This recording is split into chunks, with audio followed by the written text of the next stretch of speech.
Okay, does that? Yep. Okay, so good evening, everybody. Well, good evening, ladies and gentlemen. So in the last 2 weeks, I think that for many of us, the world has felt a lot scarier place. The invasion by Russia of Ukraine has shaken some of our faith in the international system and also in negotiation as a whole.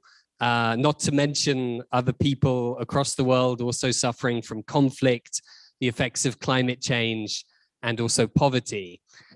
Now, although negotiation may seem to, in these kind of cases, to seem like it's failed, it also offers us a way out, a way to find solutions to address these challenges, to deepen cooperation, and to address conflict. So I'm therefore very pleased to welcome you to this event this evening, marking the founding or the launch of the Institute for Global Negotiation. It's really heartening to see so many of you here in person with us. Quite a few people are also in isolation, so they're joining us online, as well as people across the world. My name is Jack Williams, and I'm the current president of the board of the Institute, along with my colleagues Maxim Schoch, who is the secretary, Roman Brunner, who's the treasurer, and our host institute representative, Francis Cheneval, who is unfortunately one of the people who's in isolation today. Now, Francis is also our host at the University of Zurich through the chair of political philosophy, and our partner for events like this, so we can book the rooms, we can use some of the infrastructure, and he also has been a supporter of the Institute since for a couple of years now. Now, the roots of this institute are in the Global Negotiation Conference, which was founded back in 2014 as an annual event to encourage the promotion of the theoretical and practical study of negotiation and conflict skills. So I'd taken a course at the University of Bern in international negotiations, and there, as in most negotiation classes, there was a mix of economics, philosophy, psychology, law, politics, all of these different disciplines, and as well as having an inherently practical application as well. So I was quite hooked by this course. So I thought, okay, how can I get to know more about this topic? And I thought, well, I'll set up a conference, and that way I can bring people together and learn from them, mainly myself, but also for other participants as well. So each year now, groups of graduate students have taken part in this summer conference with practitioners and academics in the field of negotiation. And then we always culminate with a day-long simulation, so about 8 hours of negotiation on a current global issue. And then usually we have a dinner, but everyone's quite tired at that point. So yeah, it's maybe we should do it at the beginning of the week instead. Now, this year will be our 9th edition, and we're going to be looking at space mining. So an international treaty looking at the possibility to regulate the mining of asteroids, maybe other worlds as well. And we have 2 keynote presentations, one by Tarja Halonen, who is the former president of Finland, and also by Professor Maslin Othman, who was Malaysia's first astrophysicist, and also the former director of the United Nations Office for Outer Space Affairs. So that will happen in July. So if you're a graduate student or a master's student, also if you're abroad, then you can apply to join us for that. And then the public keynote with President Halonen will be also open to the public. Now, after this conference, we had a lot of former participants, professors, practitioners who kind of wanted to do something more. So beyond this global negotiation conference, they wanted to kind of explore different opportunities. So during the pandemic, we used that opportunity to meet on Zoom, to get together, and found this organization as it is now as the Institute for Global Negotiation. We're looking at different types of activities, different kinds of projects, working with some partners, some who are in the room with us today, and also some partners in elsewhere, so in Geneva, and also in the wider world. These projects, we're looking at both the development of e-negotiating kind of tools for the teaching of negotiation to make this more practical, make this more interactive. And we're also looking to have some sort of practical effect on the ground as well. So one of the projects I'm involved with is the establishment of a solar energy in northern Iraq, working with the United Nations High Commissioner for Refugees and some other global partners, looking at the negotiations involved there. Now, all of this, of course, wouldn't be possible without our members, some of whom are here in person and some of whom are joining us on Zoom. And they come from a wide kind of background. We have practitioners, we have professors, we have former diplomats who have retired and who want to continue engaging. And we also have young graduate students, master students, who are just at the beginning of their career. And this is something which we're really proud of, that we have this mix of different backgrounds, which hopefully will come together. And if anyone else would like to become a member, the fees just went up. So I'm sorry, because we expected a big flood after the launch. So we raised the fee. But if you speak to us, I'm sure we can. Oh, was I not talking in the microphone? Aha, okay, I was. So yeah, the fees have just gone up. But if you, yeah, maybe we can discuss a discount if you're here in person. Now, so you can sign up on our website for the member series. Now, I'd also like to take this opportunity to acknowledge the great debt that the Institute owes to a very good friend of mine, Dr. Tobias Langenegger. Toby attended the first GNC, so back in 2014. He attended as a participant. Then he came back as a speaker and eventually became the co-president alongside me back a couple of, quite a few years ago. And it was through discussions with Toby that we started formulating the idea for the Institute as it is today. Now, very tragically, Toby passed away in 2019, so he can't be with us here today. But we're very touched that Luki, Stefan are here with us and have provided through the Tobias Langenegger Memorial Society, have provided the apéro afterwards.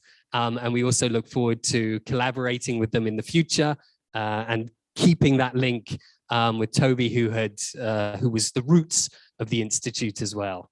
So I think this is a good opportunity for me to hand over for the introduction of our keynote speaker to Professor Michael Ambul, who is also Toby's supervisor at ETH in the chair of negotiation and conflict management. Michael has been a supporter as well of the Global Negotiation Conference from the beginning, and we're very pleased to have him alongside Baroness Catherine Ashton on our advisory council. So I'll hand over to Michael, who will introduce our keynote speaker. Thank you.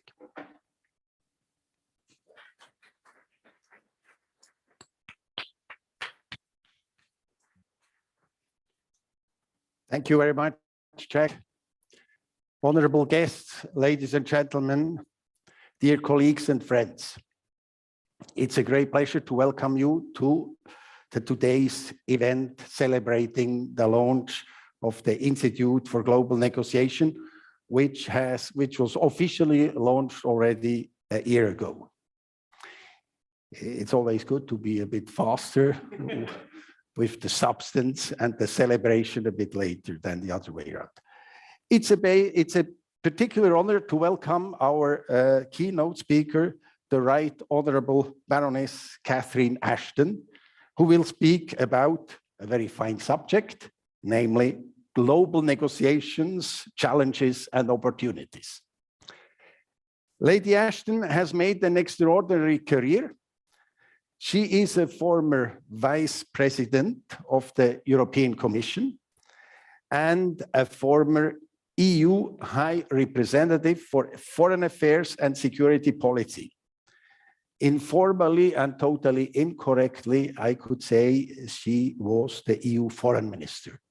You told me that is not a very correct denomination, but I think for everybody, it's good to understand what your real function was. She was earlier also an EU Trade Commissioner, and she is a live peer in the British House of Lords. Currently, she is also senior advisor at many renowned institutions, such as Chatham House and the Center for Humanitarian Dialogue in Geneva.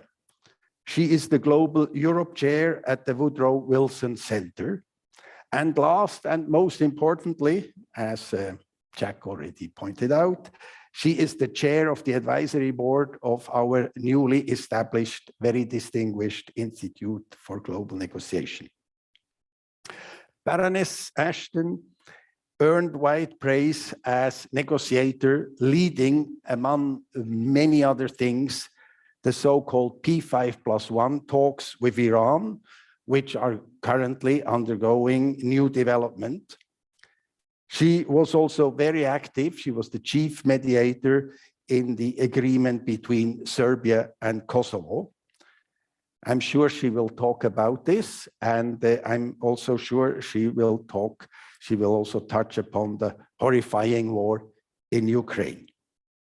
At the end of her presentation, she will take your questions on conflicts which have not been mentioned in case, and unfortunately, there are quite a few which are there to be questioned. Baroness Ashton, we are very happy and proud to have you with us. Kathy, you have the floor.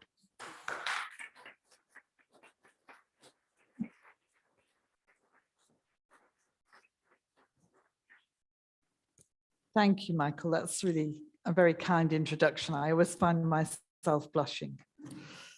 I'm really delighted to be here back in Zurich and to be here at the launch of the Institute for Global Negotiations. And I want to pay tribute to everybody who's got us this far in setting up the Institute and to all of you who are going to take it forward.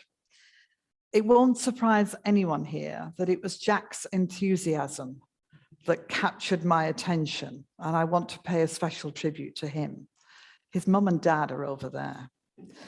I have found in life that inciting and inviting people to engage, you need a huge scoop of enthusiasm as well as the kind of intellectual brilliance that he brings. So it's an honor to be working with you on this.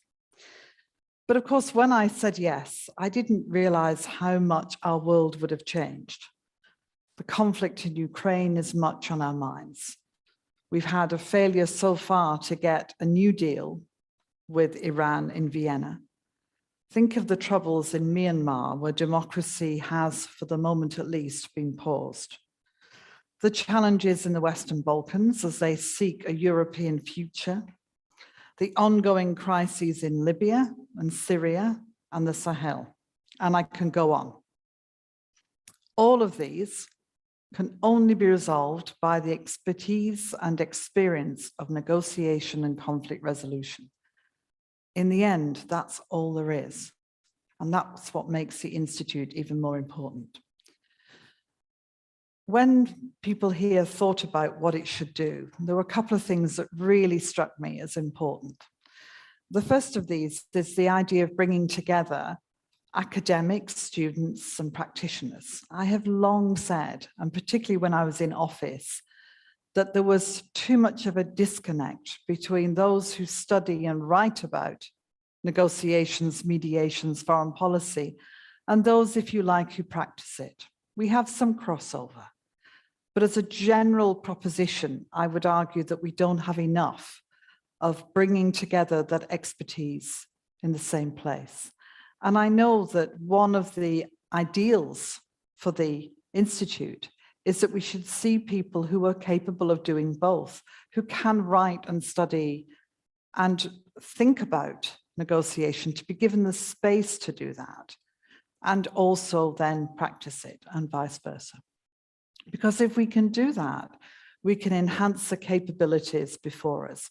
When you are in the middle of a negotiation at a high level, you are working in circumstances that are unique, but in circumstances where you're trying to work out how to get, often in very small steps, from here to here. And the more that you can build on experience you've got, or knowledge you've got, or just ideas that other people have given you, the better the possibility is that you'll actually succeed in the end. And that, for me, was something that I felt very strongly, particularly in the Iran negotiations, which consumed, and that is the word I would use, over 4 years of my life. I think that collaboration will be really, really important if we're going to be able to develop stronger abilities to tackle the problems that we face. And again, if you look at what the Institute is trying to do, it uses the word that I think is so important in thinking about negotiation, which is to promote it.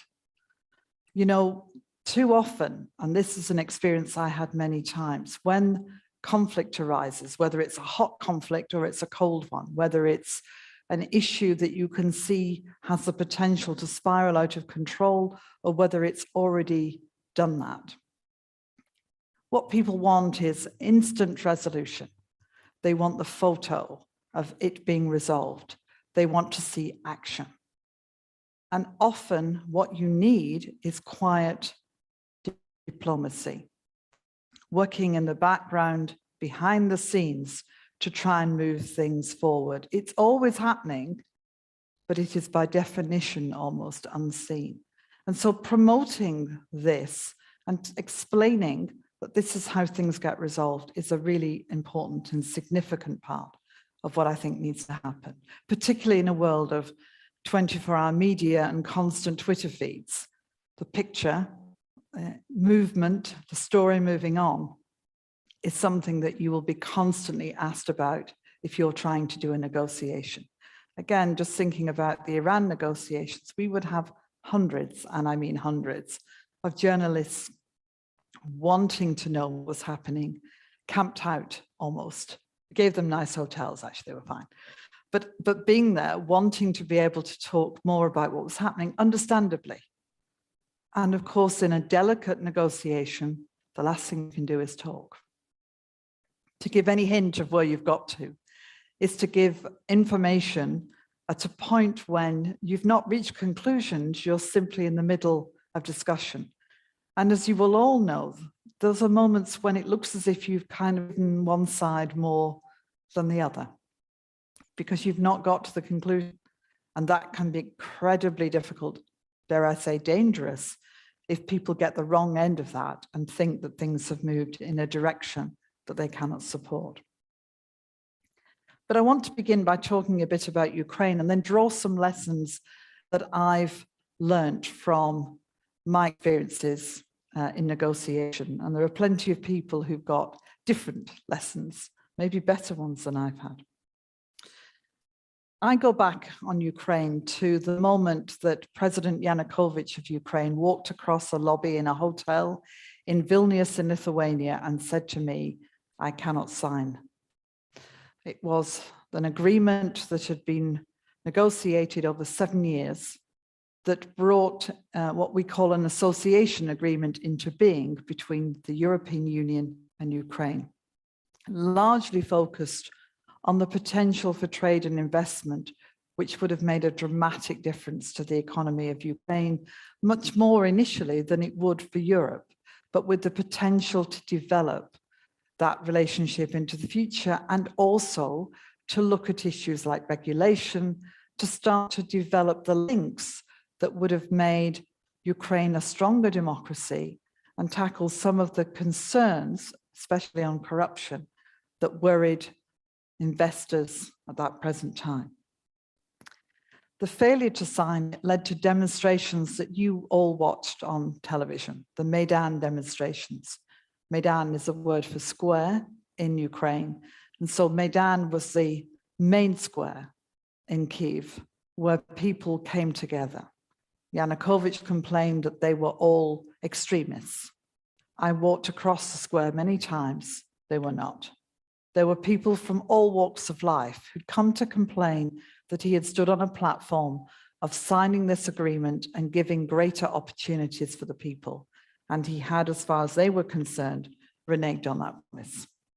He greeted the demonstrations with violence and bullets, accusing them of being conspirators. And he eventually, as we know, in the course of those months, in that freezing winter, the situation became untenable for him and he left for Russia. I was involved in the negotiations that took place later, both before the election of President Poroshenko and afterwards. Negotiations that took Secretary of State John Kerry and myself to Geneva to negotiate with the foreign ministers of Ukraine and Russia, and then to Minsk, where President Putin, with the president of Belarus, President Lukashenko, and the president of Kazakhstan, Nazarbayev, and myself all met with President Poroshenko to try and resolve what was clearly going to be an extraordinary and difficult period of time for Ukraine. And in the interim, we had the taking of Crimea and what we've seen, the kind of separatist movements in Luhansk and Donetsk. There are all kinds of lessons that we can take from that period, all kinds of ways that we can look back and try and identify what we might have seen coming. Should we have lifted up the carpets and studied the dust a bit more? Did we not see something that was coming? And I think the first point that I'd like to make for the Institute's work really is that we need to consider how good we are at recognizing the flashpoints before they actually flash. A lot of people have argued, and with good reason. They can point to all kinds of examples of what was happening about the relationship between Europe and Ukraine, between Russia and Europe, between Russia and Ukraine, and of course, the United States in the background to that extent, but certainly in the foreground as far as relations with Russia were concerned. We all knew from my many meetings with President Putin at summits for the European Union elsewhere, there was a very strong feeling about Ukraine. So do we need to get better at translating warning systems or warning signals into action that we can take? It's arguable that we could not have predicted what was going to happen. We knew about the simmering resentment that Crimea had simply been given away in 1953 on a whim. We could have predicted that this would be an area that was of great interest, but we would not have predicted necessarily what happened. So how do we start to get better at doing this? And that's in a sense where negotiators have to kind of get ahead of the game. It's not just about negotiating once the problem has arisen. It's about using the skills of conflict resolution, conflict prevention, of negotiation and mediation to try and predict, when you look around the world, what could happen. Not just, again, to scenario plan, important that is, but using the intelligence on the ground, using the diplomatic networks. I teach young diplomats in various parts of the world, and I often say the worst thing you can do is stay in the capital city of any country that you're sent to, because you will get a contorted view. If you had been in London when the Brexit discussions were going on, you'd have been absolutely convinced that the UK was going to stay in the European Union. It was only when you got out to villages and towns across the country that you would have recognized the deep feelings of people that they didn't see the benefits of being part of Europe. And that's true on almost any issue for any diplomat at any time. But negotiators, I think, also have to think about that. We also have to develop better systems for when conflicts happen, we can get negotiators into the scene as quickly as possible. Again, thinking about these early days in Ukraine, You've got a number of different players, a number of different opportunities. We've had Turkey hosting the meeting between the foreign ministers of Russia and Ukraine. We've had Israel offering to do some mediation. We've had opportunities in Europe. We've had lots of people willing to do it.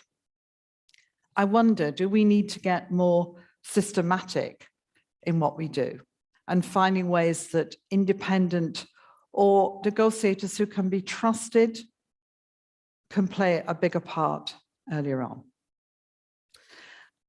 The second thought that I had about the whole question of Ukraine is this almost arc of instability, if you look around Ukraine and look around Russia. Unresolved issues, frozen conflicts, whatever words you like to use. Transnistria in Moldova, Nagorno-Karabakh between Azerbaijan and Armenia, South Ossetia and Abkhazia in Georgia.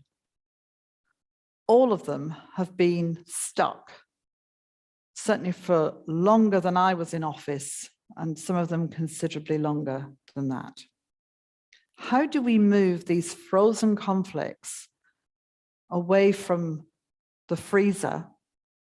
How do we warm them up? How do we get them to be resolved?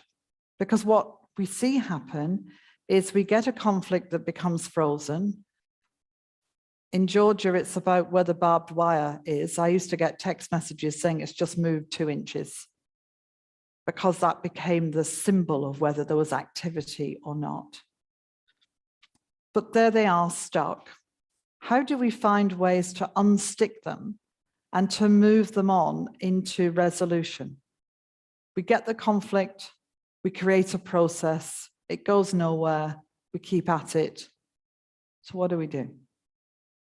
So innovation in thinking through what we do, creativity about the kind of leverage that can be used, the toolkit of diplomacy and negotiation, in my view, needs to have a few more tools in it. And we need to think about what those should be. The third thing I thought when I thought about Ukraine was, when you're doing a negotiations, one of the hardest lessons to accept is that the negotiated agreement has got to be something that you can sell and that everybody can sell. If you like, it's an answer that nobody likes, but everybody can live with. A solution that requires compromise often seems grossly unfair, especially when you have parties who've done nothing or relatively little. But the way you get a solution that sticks is a solution that people can go home and say, this is okay. Our history is littered with our failures to do that. And we have to remember how important it can be if we're going to prevent conflicts arising again. I remember very clearly during the negotiations with Iran going to the US Congress, many of whom were not happy about the idea of negotiating with Iran at all, never mind what solution might be found. And this particular member of Congress said to me, the trouble with you, Kathy, I'm used to people starting sentences with the trouble with you, Kathy, is that you believe in win-win. Whereas for me, an agreement has got to be win-lose. Well, look around, we see win-lose, and the resentments that can turn back into hostility and chaos. So finding the right kind of outcomes that recognize the parties are unequal in the situation, but actually do something that helps you get beyond a conflict is incredibly difficult, often unloved for quite a long time, and doesn't always make you feel that you've reached a conclusion that you're very happy with. But it may be what you need to do to be able to move on. And doing that, one also has to remember that the rest of the world doesn't thank you for it, doesn't necessarily think that it's a great idea. A lot of negotiations happen in rooms where you're largely cut off from the rest of the world, from the public, even from people who are participating in the back row, if you like, of the negotiation. Certainly from the media, often from the politicians. And they don't like what they see. They don't like what you come back with because they have not been with you through the process. It's a particular problem when you have back-channel negotiations, because when you do things in the shadows and you bring them into the light, people go, well, what have you done that for? Why did you agree to that? We don't understand it, because they have not been on the journey that you have been on. They have not understood the differences and nuances, the reasons why a particular solution that you might have started with just doesn't work, is not acceptable. It might be technically impossible. More likely it's politically impossible, because people who are seriously negotiating know what they can do and what they can't do. And you end up somewhere that you didn't expect.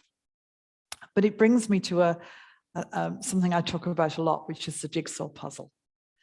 The thing for me about a negotiation that is successful is that it's like a jigsaw puzzle. When you put it together, you see a picture. There are no gaps. It's a whole picture, and you know what it is. It might be a dog or a pony or a beautiful view of Switzerland, but you know what it is, and you don't care what size the pieces are or what shape they are, because you've got the picture. And in any negotiation at an international level, and I think at a local level or in a commercial setting, what you're trying to do is create the picture so that people can have confidence that the negotiation has done what it said it would do. The problem so often is that people get obsessed with the shape and size of one piece. So they will say, and this again happened on Iran, it also has happened in many other negotiations I've been involved in, they will say, but you didn't do that. Well, we didn't do that because we did this, and that altered the shape, but it fitted together and it created the picture. I don't care, you didn't do that. And so one of the things that is really important is being clear with people that what you're doing is creating the picture, and letting the negotiators negotiate the shape of the size of the pieces, especially when you were doing something like Iran's nuclear program, where you were looking at stockpiles, you were looking at centrifuges, you were looking at all kinds of technical specifications. And what you were trying to do was give the world confidence in the purely peaceful nature of Iran's nuclear program. That was what we were told to do. And so you can do it by looking at a number of things and saying, well, if you have less of that, you can have more of that. We can do more of this if you do less of that. And in negotiations, that is often the case, but people can be fixated. So a crucial part of negotiation is making sure that people don't do that. Kissinger said that those who are excluded from the ebb and flow of negotiation feel free to give expression to a fantasy of negotiation in which all the concessions are made by one side. And that's completely true, that in any situation that will happen. I can't tell you what happens to me when people say, well, the Iran deal wasn't really perfect, was it? No. Okay. So you tell me what a centrifuge looks like, and I'll tell you what's wrong with the Iran deal. Because most of the people who complain about something don't actually know frankly, what they're talking about. But one of the most important lessons I learned from negotiation was the importance of sticking to what it is you're trying to do. In international negotiations, it's extremely rare that there's just one issue you're dealing with. You're often dealing with a multiplicity, with a number of different things. So take Serbia and Kosovo in the mediation I did between the two prime ministers and then later presidents. And what we were aiming for was very straightforward. We were trying to make the lives of people who lived in the north of Kosovo better. It was, in my words, like the Wild West. People found life incredibly difficult. They were burning customs points. People occasionally would be injured or worse. We would have people killed, and we had to put in troops and police to try and make sure that it was safe. And it was all part of the residual effects of Kosovo declaring independence and the majority population in the north being Kosovar Serbs who looked to Belgrade, not to Pristina, which was the capital of Kosovo. It was more complicated than that, but just for clarity, we wanted to make sure that we found solutions to the problems that the people had. It was within a bigger context, which was that Serbia did not recognize the independence of Kosovo. It still does not. Neither do a number of countries, including 5 European Union countries. But we weren't dealing with that. That was down the track. This was about very practical things. How do you make the Kosovar Serb population feel that you're taking notice of what they need? How do you make sure that the money coming from Serbia to that region is being used for health or education, which was fine, and not to create alternative systems of justice or police or whatever? How do you set up a justice system that's going to work for everyone? And how do you stop having customs gates that you have one in Serbia, one in Kosovo, and no man's land in the middle? What's that about? You need one that they both run. Very practical things. But it was very, very easy for that to get totally trapped in, but you're not discussing the whole question of recognition, or in some cases, under no circumstances must you discuss the whole question of recognition. And in the Iran talks, we were not discussing important issues like human rights or the role of Iran in the region. These are incredibly important questions. But I said it was like a doorway with a huge rock, a huge boulder in it. Unless we could get rid of the boulder, which was the Iran nuclear problem, the issue, how could we even get through the door to talk about other issues? So a really crucial part is decide what you're going to do and stick to it. The Iran deal does what it says on the can or the tin. Doesn't do anything else. It just does that. Doesn't mean there aren't lots of things to do. The first agreement between Serbia and Kosovo does only what it says it does. Justice, police force, customs gates, doesn't try and do things that are for the future. And that is something negotiators have really got to be very strong on, because so many negotiations, in my view, fail because they add. Don't add, leave it as it is. Find out what you want to do and stick to it. And then the process itself. I think it's extremely important to invent the process for each negotiation that's going to get you where you need to go. And they're all different. So Serbia, Kosovo was 2 prime ministers in my office with me, with 1 translator each, and I had an amazing Italian official called Fernando Gentilini, who was brilliant, without whom it would all have failed. 6 of us. There are no notes, there are no records.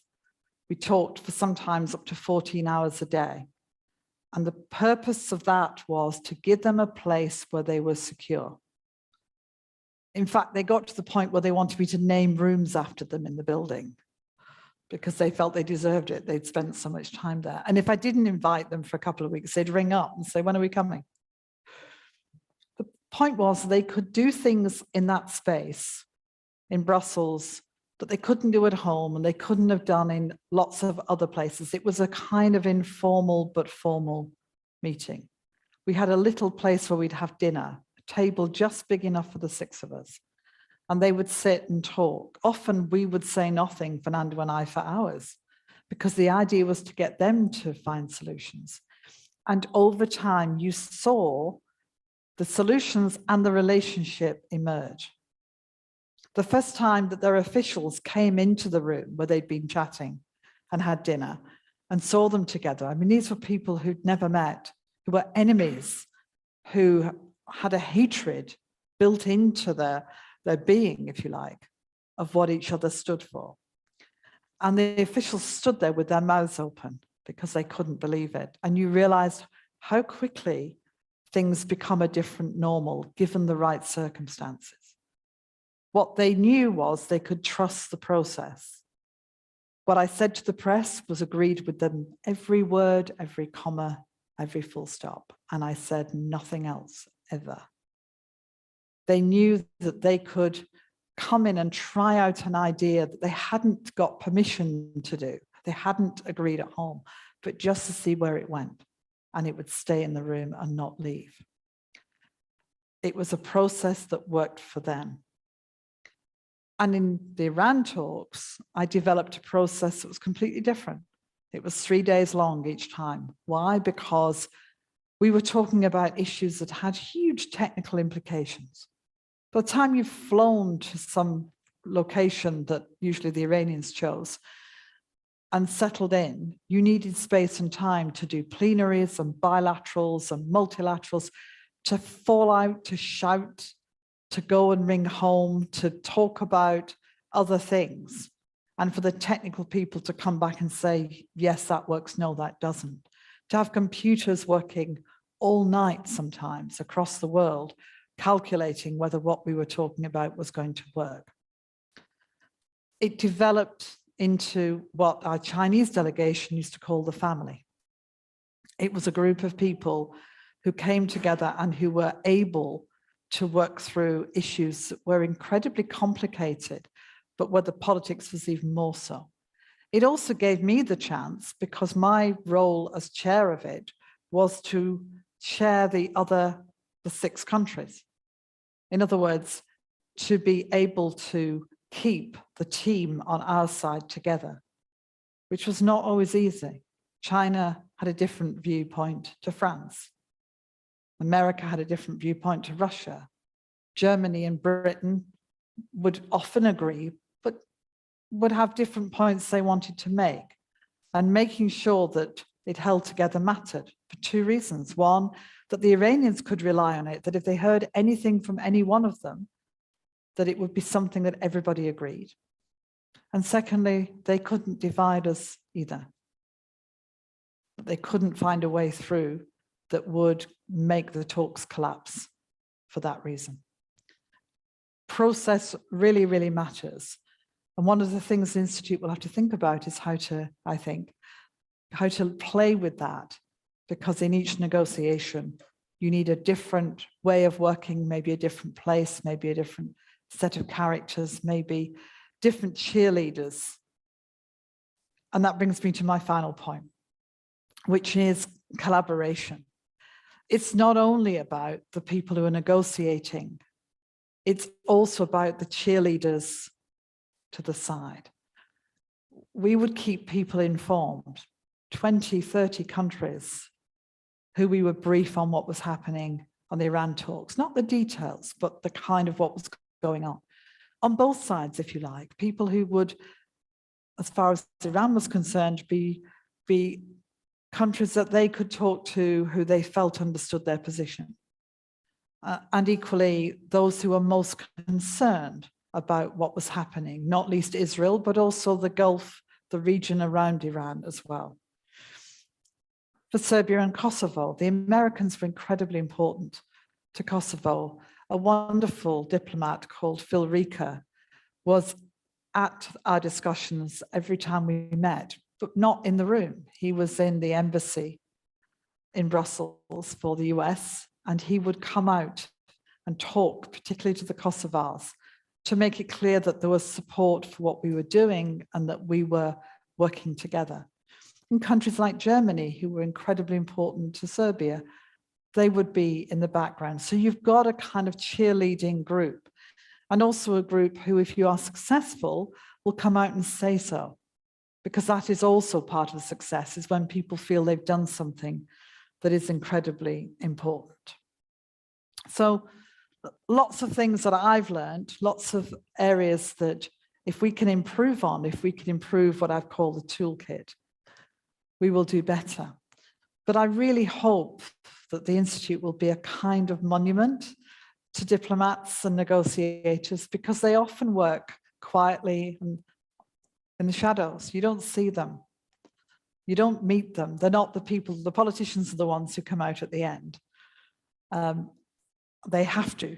It's not about claiming victory, it's about their role, because they're the ones who have to do the media and the selling, if you like, in the political arena.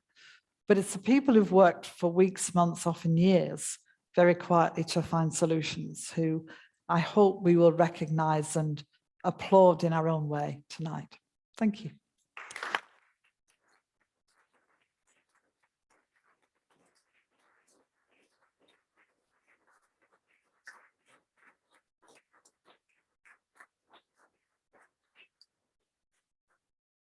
Thank you so much, Kathy, for this brilliant presentation. I think you gave us a very good overview. So I've got to stand up or sit down? No, you right. A very important overview of the importance of negotiations, a tool which is there to overcome the divergences in conflicts. You gave a very fine history of the development, the recent development, escalation in Ukraine between Ukrainians and Russians. You gave us also very good insights in the Iran and P5+1 talks, and especially that there it is important to to come to a solution which is sellable at home. And you gave us a good overview of the Serbian-Kosovar talks, where you showed how important it is to create a good framework that enemies who normally don't speak to each other, that they start speaking, and this then is the groundwork for an agreement. We come to the Q&A session. You said you're happy to take all the questions. It's my favorite bit. We might have. If I may start with one first question. Yesterday, President Zelensky was at the US Congress. He made an important speech, and he made also an impassioned plea. He said, Russia has transformed the Ukrainian sky into a source of death. And he asked again for a no-fly zone. It is clear to all of us, I think so, that it is absolutely important not to come into a third world war. And we all understand the reluctance of the Americans and of NATO to take measures who might provoke this dangerous man in the Kremlin. However, on the other side, one can also hear experts saying that the fear of this escalation might be exaggerated, and there might be good reasons not to be too much afraid. What do you think about this? Is this exaggerated, as I just recently read an article of a security specialist, or is it a common sense that one has to be very careful? So nobody wants an escalation. The danger of any conflict is that it spirals out of control, and it can spiral out of control quite quickly in ways that you cannot predict. And when you're facing someone who is determined to achieve their ends, one has to be not cautious, but responsible and careful. And any prospect that this becomes a conflict that engages European nations, NATO, is an escalation, the outcome of which we will not be able to predict. What we're trying to do is de-escalate. A no-fly zone sounds benign and positive, and I absolutely understand why people latch onto it, and not least President Zelensky, because he can see the benefits. But it sounds like something we can just do.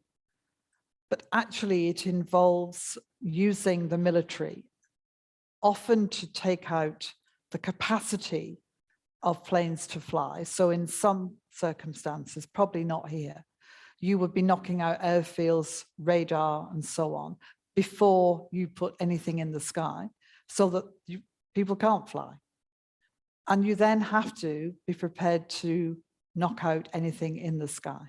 So it would bring European nations and or NATO, because it would be the same, into the conflict. And that means it escalates. So the challenge, difficult though it is, is to try and find ways to contain and de-escalate it. And that, I think, is where the efforts are going now. But it is because a no-fly zone is actually engaging in a military sense in a much bigger way than perhaps one might assume from what it sounds like. And certainly in the Libya conflict, this was a big question mark when people thought about it, because they didn't necessarily understand what it would involve. And it's only when you talk to military commanders that you get all of the potential elements of a no-fly zone. Thank you very much. The next question, please.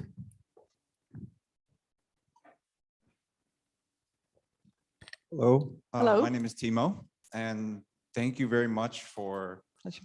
getting us to think about negotiations. My question is on when I thought about negotiations, I thought about the DMZ and how it's one of the places that hasn't changed very much, whereas all in the other negotiations seem as though they have some kind of change involved through markets or what's going on. It seems so quiet. The DMZ seems so quiet between North Korea and South Korea. So I just wanted to hear what you had to say on this. Have you ever been to the DMZ? I don't think anybody has. I have. Oh. You can go, can I just say there is a shop there. You can buy souvenirs, and I'm serious, there is a shop. You can buy a mug with DMZ or a bit of barbed wire. Oh. Seriously. I went, the reason I asked you was because when I went, I thought that I would be going to a sort of a quiet, sleepy place. I knew there was an incredible bird sanctuary there because as nobody has gone into parts of the land for a long time, it's become a wonderful habitat for not just birds, but especially so. And I found it one of the most terrifying places on earth because it crackles with tension. It's really, really strange. And an example of it is that you have huts that look like long huts that you might see in old-fashioned kind of holiday camp type huts. And they go across from north to south with a line in the middle. And it's where, if meetings were to take place, they would take place. And in the middle of the huts on the line, there will be soldiers standing from South Korea. And you will see across from South Korea, the sort of pagoda style building on a hill, North Koreans. And they watch what happens. And I stood on the line and the North Korean soldiers walked towards me and stood right in front of me here with binoculars. It is a place where you can see that tensions can grow very quickly. The fence has rocks, little rocks in it. It's a wire fence.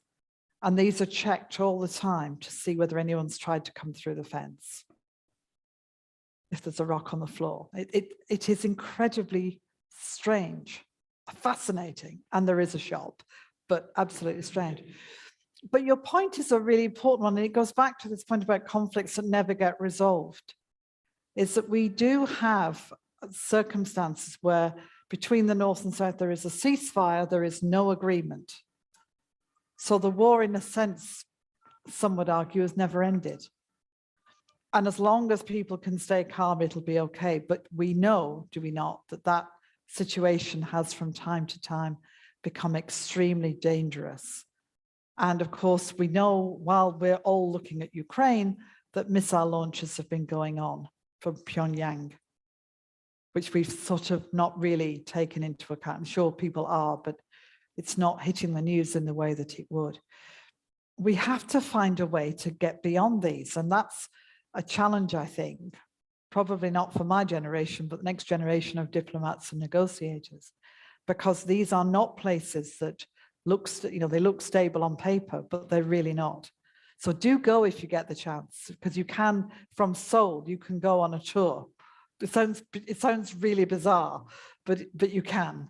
And it is well worth it, because you get a real sense of what an unresolved conflict feels like. Thank you very much. The next question is an online question. Randall Wachter, who first thanks you for the brilliant talk. You have underlined the importance of building personal relationships during the negotiation process. How do you accomplish this when a leader has isolated himself or herself, as it appears Vladimir Putin has?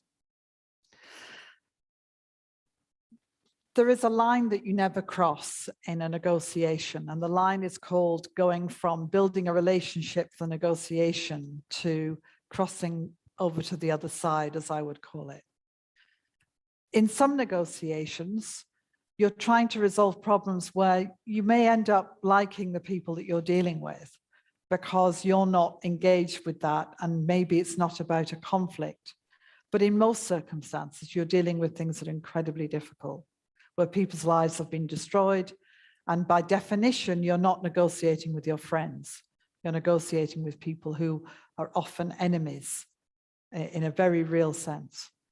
So you have to differentiate in your own mind between building a relationship of trust for the negotiation and building a relationship with a person or somebody outside of that.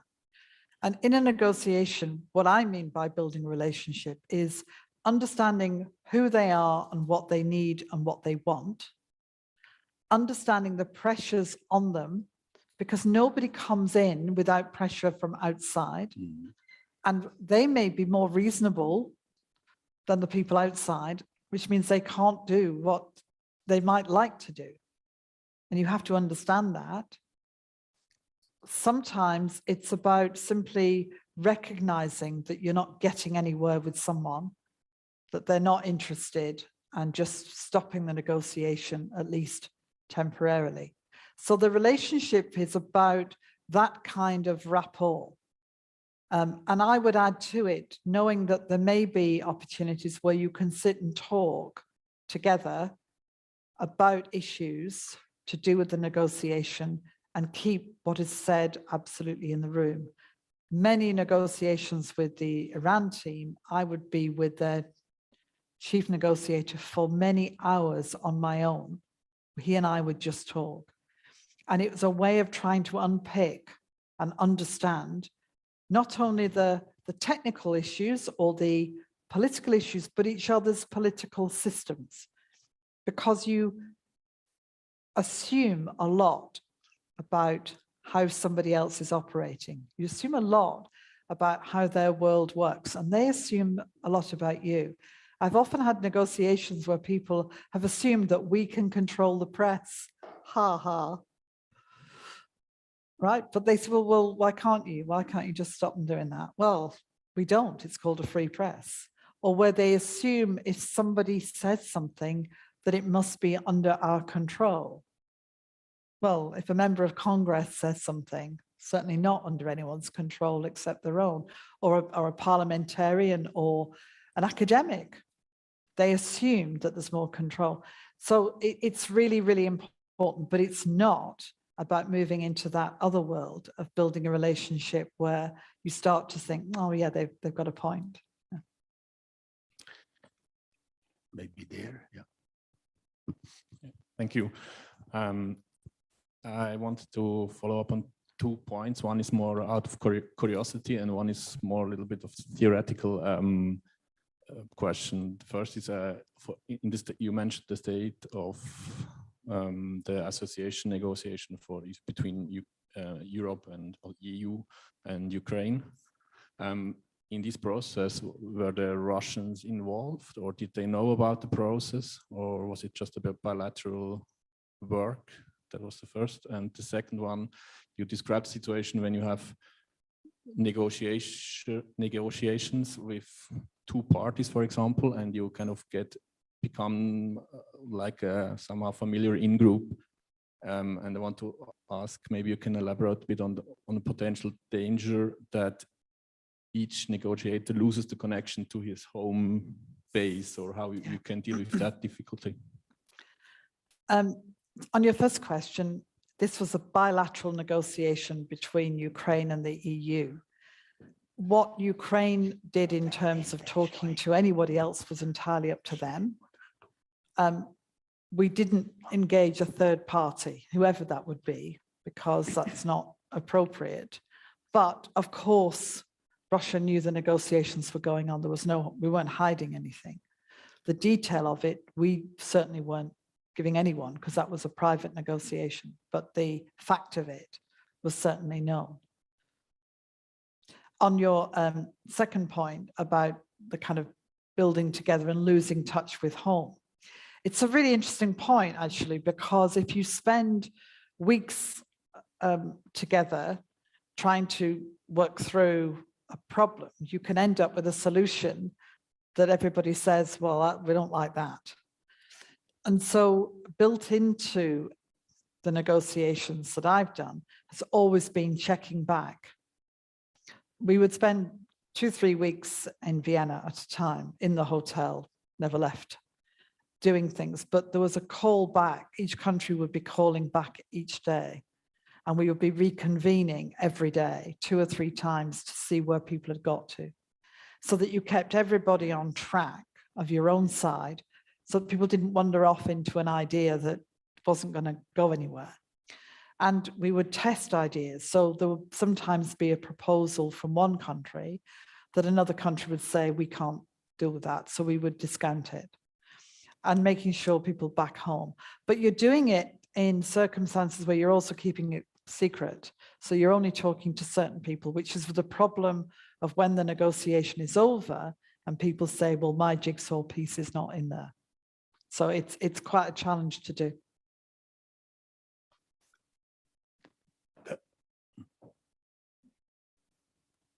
Thanks a lot. Thank you very much for the great talk. So a lot of the work of your new institute and us at ETH and the Swiss in general is about training people in negotiation skills. And so I wonder, over the course of your career, what type of training did you receive in negotiation or mediation, or what training do you wish you received? Well, lots, I wish. So I always say to people, everyone's a negotiator. I've brought up 5 children. I am a negotiator. And all of you have negotiated all day, haven't you, with people? You negotiate all the time. So it's partly what we all do. And then for me, it's been as a practitioner. So, for example, to give it something a bit different, when I was leader of the House of Lords, I was in charge of all government business, and I only had 22% of the vote. So I negotiated everything to get the bill through.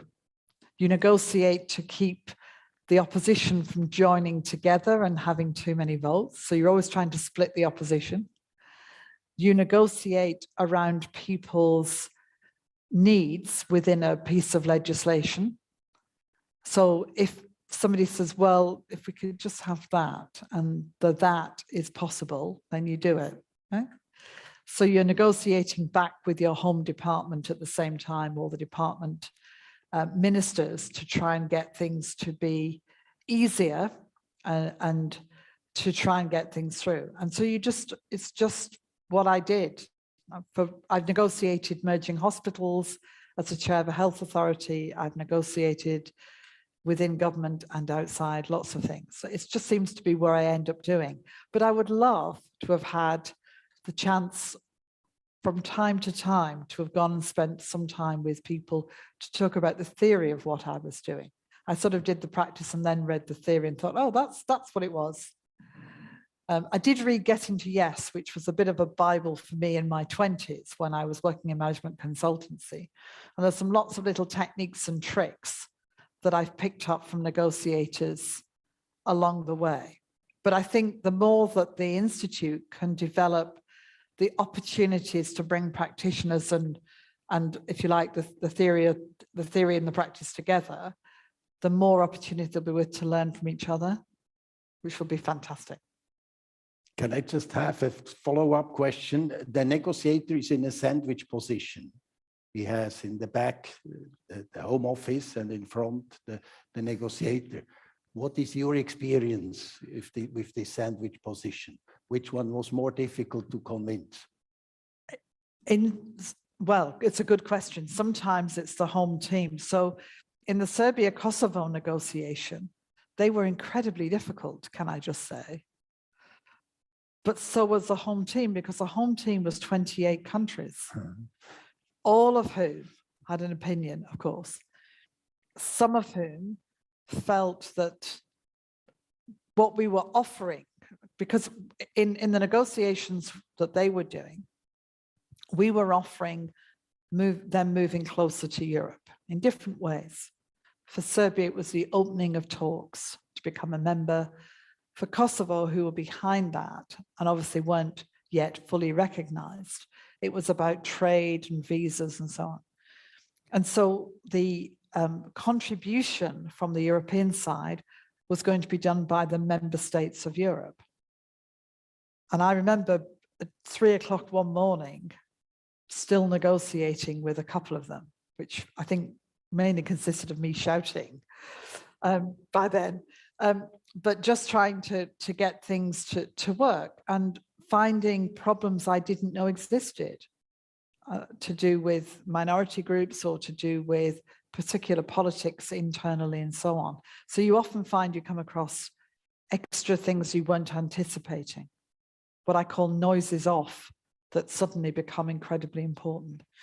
So it depends, but when you get towards the end of a negotiation, convincing the home team is often the hardest thing that you have to do, because they always think, as Kissinger said, they always think there's something more you can get or something more you can do, or that maybe you've not tried hard enough on this or whatever.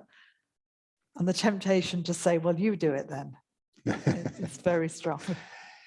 Maybe the next question, the gentleman in the blue shirt, and then you. Good evening. Thank you for the fascinating talk. You mentioned two important tasks of negotiators, which in my mind are kind of stand in a contrast to each other. So one was that negotiators must not forget about frozen conflicts. That to me points toward the ultimate goal for resolving a conflict. But the other one was that it's so important to not deviate, not pack in new stuff in current negotiations. So my questions would be, how do you go from the micro, from the incremental step to the final vision or the final solution? Thank you. It's a very important question, because you have to start with the problem and then often break it down. You know, it's the elephant in bite-sized chunks.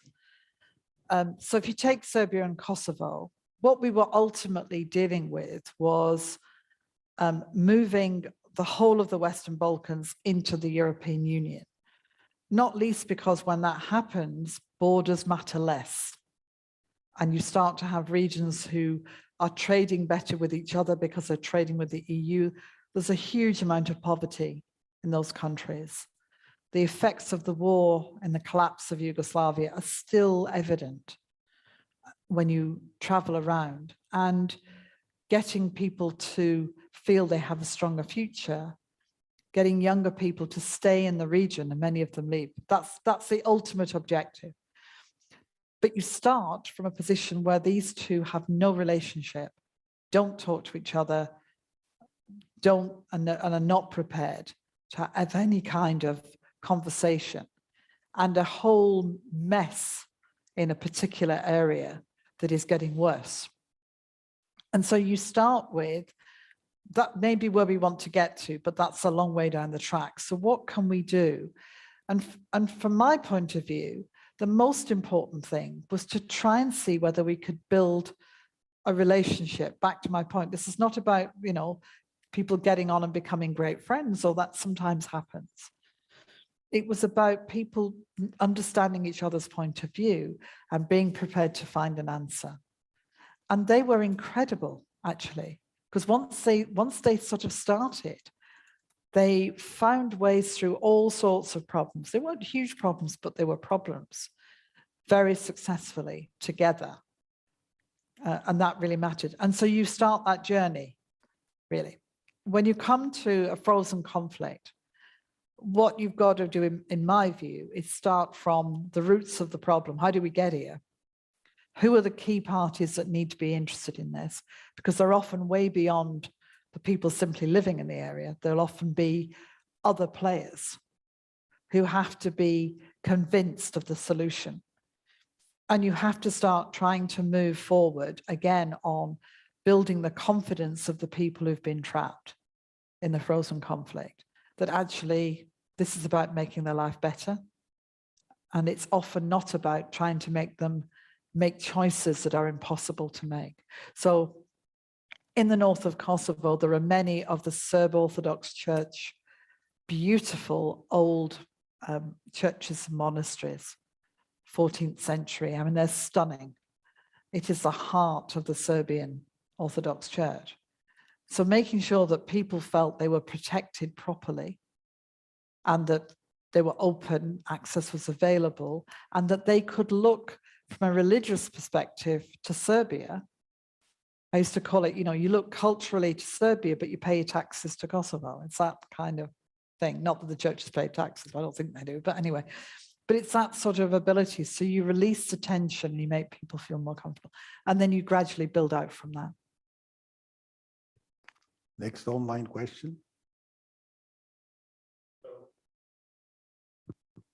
So we got another question from Norbert, who also first thanks for sharing your impressions and experience. Thanks also for your measured, calm, and de-escalated reflection on what international diplomacy represents to you.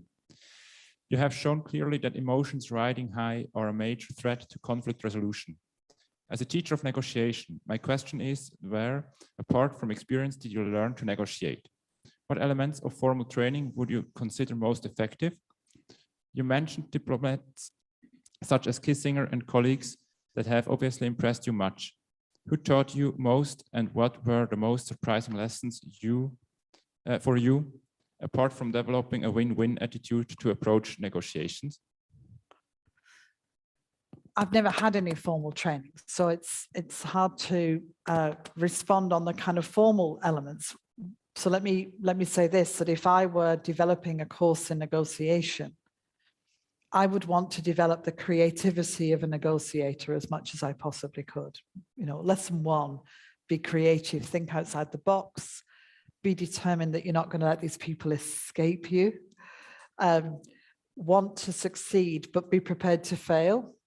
Because again, it's the willingness to try that is so important, rather than whether you're going to succeed. I've done negotiations that I've failed in. We didn't succeed in Egypt, where we were trying to do some negotiations. We nearly did, but we didn't. In the end of the Mohamed Morsi reign as president, as it were, in trying to sort of lower the tensions, that was very difficult. But trying is the most important thing. So I think creativity, so teaching people not to get stuck in rigid models, but to take the models and play with them, and develop always a process that fits the problem. Don't say, well, we've got to have 4 people on this side and 4 people on that side. It's got to be in this room. We've got to be here. We've got to do that. And I know negotiators don't do that, but there is a sort of sense that there is a kind of process that you ought to be doing. So when I suggested doing a couple of things differently, people were surprised, but that's what worked. So those are the things that I think really stand out to me. Okay, the gentleman in the white shirt, and then Jerome, and then Igor. No, oh, okay. Well, there are many white shirts. Yes, I did. Well, okay. I'll start anyway. I'll also take the chance to mention that I'm a member of IGN and that this is a very valid investment for all of you to take as a favor to Jack and the others. But then to the question, I wondered, the Ukraine conflict is now overshadowing all other conflicts for a while. And I was wondering about the still unresolved conflicts related to Brexit, the Northern Ireland Protocol. What is your assessment? Does the current situation actually help the teams that they can basically negotiate with far less media attention, I assume, than they had in the last couple of months? Or is that actually also a risk that solutions are not found because all high-level negotiators are actually busy now dealing with the Ukraine conflict? What would be your take on that? It's quite hard to hear. You talk about Northern Ireland, and then is that right? I don't know where they are in the negotiations on Northern Ireland currently. It's pretty unlikely that it will be the same people who would be looking at the Ukraine crisis, because these are people doing actually quite technical work between, Northern Ireland and the European Union, and Ireland's interests and Britain's interests, if you see what I mean. So these will be officials who are looking at that. And Maros Sefcovic, who is the commissioner responsible, I think he's currently in California today. Why I know that, I don't know, but I do. I think I read it somewhere. But anyway, he's sort of leading on that with the foreign secretary. Of course, she's busy thinking about Ukraine, but a lot of work can go on regardless, because it goes back to my point about different negotiations, different processes, and often different people, that you need people who can work on aspects of a particular problem from a position of real knowledge. I always say that when a conflict begins, you are trying to use the greatest skill of all, which is judgment, because you don't have perfect information, because if you had perfect information, there wouldn't be a crisis, okay? So you are always looking for the expertise and experience. So there were experts on the Western Balkans, there were experts on Ukraine, there were experts on Egypt, there were experts on Iran. I was running between all four, if you like, but the people I was working with were different generally, apart from at the political level where you would have, say, the US officials would be the same, and the officials on my side. So you use what you've got. So I don't think it may affect the press interest, but as you say, that may not be a bad thing, because they can get on with doing some work. Two more questions, very short one, please. A very short one. Thank you very much. My name is Simon Schmid, and thanks for your talk. I think you partly already just touched upon what I was going to ask now, but maybe not completely.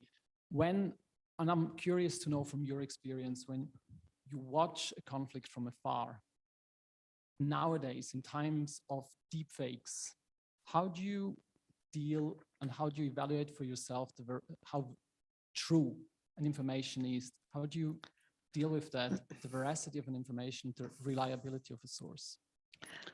It's a really, obviously a critical point, because we know that people are getting information that's not true, incorrect, exaggerated. It's a combination. It's sources that you trust. So we all have, whether it's newspapers, whether it's broadcast media, whether it's Facebook's postings we've followed for a long time. There are things that we trust and things that we don't. And so for me, it's a combination of that. And then it's people I know that I'm in touch with. So I think we all work on that combination. There's always, how can I put this? I'll tell you a tiny story. I know we're overrunning, but is that all right? Just a quick story to explain this. So when the Syrian conflict was at its height, we moved our staff out of Syria to Lebanon, and they were very keen to get back to Damascus. And I said that the team could go in with some of our people from Brussels, but they had to let me know every half hour that they were okay, because we didn't know the level of conflict. The press was full of stories of how terrible it was. And every half hour I got a message saying, we're fine, from the guy who's leading it. And they got to Damascus, And he said, we're fine, we're reaching Damascus. And the next message was, do you want anything from the bazaar? Right? And it was the most surprising text. But what he said was, of course, in the center of Damascus, life went on, things were going on. And so in any conflict, one of the challenges is to get a real sense of the extent of what's happening. Of course, the media must and should focus on the horror and tragedy that is going on. But there are also other things going on. And it's a bit like negotiation. You've got the top level of things that are out there, and then there's a lot of things happening underneath. One of the things to always watch in the press in a conflict is what people are saying, because they're often sending messages in their statements that are not meant for us, they're meant for somebody else. You can often read that they're actually sending a message to another leader somewhere, or to make a general statement to another group that is hidden in plain sight. The last question goes to our colleague from Geneva. Jérôme Beniour-Jourdan. I had the privilege to serve as a civil servant in the institutions when you were high rep, and we first met in Jerusalem some years ago. Fascinating insights from you on your experience of negotiations, and speaks to me as someone who's negotiated also on behalf of the EU in the UN at the multilateral level. And the question which often comes to me is how, as negotiators, we manage to not only focus on what we're negotiating and the deal that we're trying to reach with the other parties, but also foresee the implementation. And often we see this gap between, the energy we spent on negotiating a deal, and yet, when it comes to implementation, we see that there are shortcomings, that we don't have the buy-in from all the stakeholders, that there are many pitfalls that make it very, very difficult to move from the negotiated deal to implementations. What is your experience on that, and some insights maybe? It's a great question to end on, because actually the negotiation turns out, you find, to be the easy bit. Implementing it is significantly more difficult. When the Serbia-Kosovo prime ministers met, we had 50 officials, 50, in our building, working out the implementation of physically what was going to happen, moving a gate, opening a road, working out where a court would be put so that the judges could be there, who the judges would be, and so on. And for the Iran negotiations, when we finished the interim agreement, I spent all of that Christmas on the phone to the Iranian team, pretty much. And my team colleagues spent even more time. They were there for days and days and days, trying to translate the political agreement into a technical specification, which was a nightmare. And it's why in the final agreement, all the technical work was done at the same time. Because what did we mean by whatever?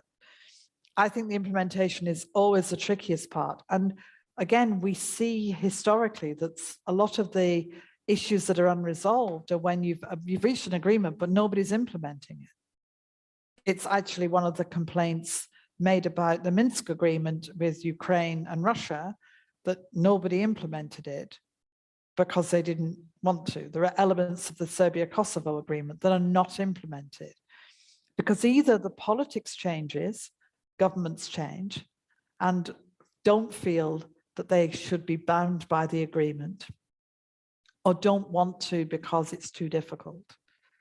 And so it's harder to do. The easiest thing to do if you're in power is do nothing.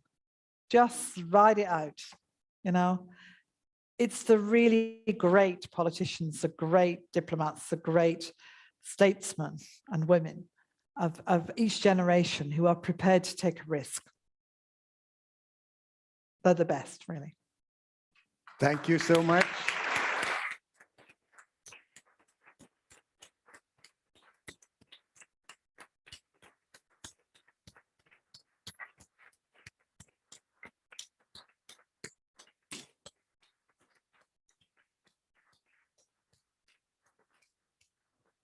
we have to stop here, but I know there are some other questions, but there is the possibility to ask you the question at the apéro, which follows this session. Kathy, you mentioned how important it is to have good professional relations with the other side, with all the parties.